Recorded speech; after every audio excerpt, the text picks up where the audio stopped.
เฮ็ดงามแถมมื้อนี้ อันนั้นนะมึงกินอิ่มแล้ววะ บ่อิ่มก็เบิดแล้ว ว่าเด็กกูว่ากูมีทางไปเด้อถ้ามึงบ่มีเวียกมึงพาหานเฮากูได้เพราะว่ากูเจียน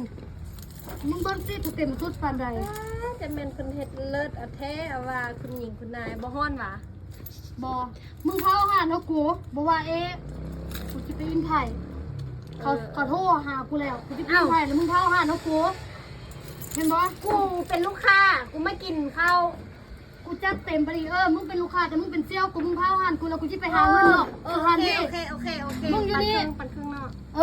อ โอเคโอเค อย่าข้องกูเด็ดขาดเด้อ โอเค กูรู้ติกูจัดเต็มปานใด โอ นี่ เคโอเค มึงอยู่นี่เข้าหานดีๆกูสิไปหาเงิน โอเคโอเคป้าอีห่านี้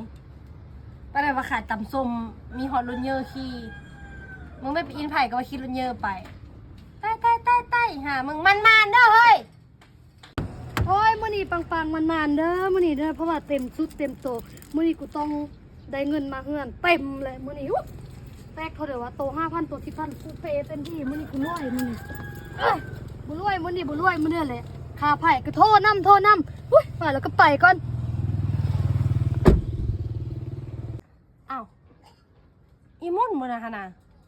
อันเดอร์สาวตอนไปละขี่รถเยอะไปบ้านมาไปขี่รถทีบจูงว่าสำนารถหันมันเป็นอันเดอร์มัน เอารถผู้เดิมมาหรอก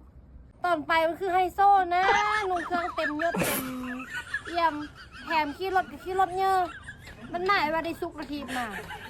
ว้าสิเบิดโตพวกมันทำอ่างก็จะสิถามมัน ไม่ว่าสิบโตอ้าวตอนไปมึงคือว่าขี่รถย่าไปสมุน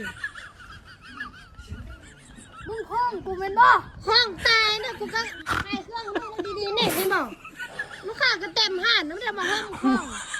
ไปก็ขี่รถย่าไปบ้านมาแล้วขี่รถทีบมาอีนี่ ตอนไปกูบอกมึงแล้วว่าอย่าข้องกูสิหมดโต แล้วมึงเอารถกูมาร ถกูน่ะกูก็ลากเอาแถวนำหน้าแล้ว บ่ได้มึงไอ้โซ่ลุงลายขี่รถย่าไปแล้วว่ามาแล้วว่าเอาอันนี้มา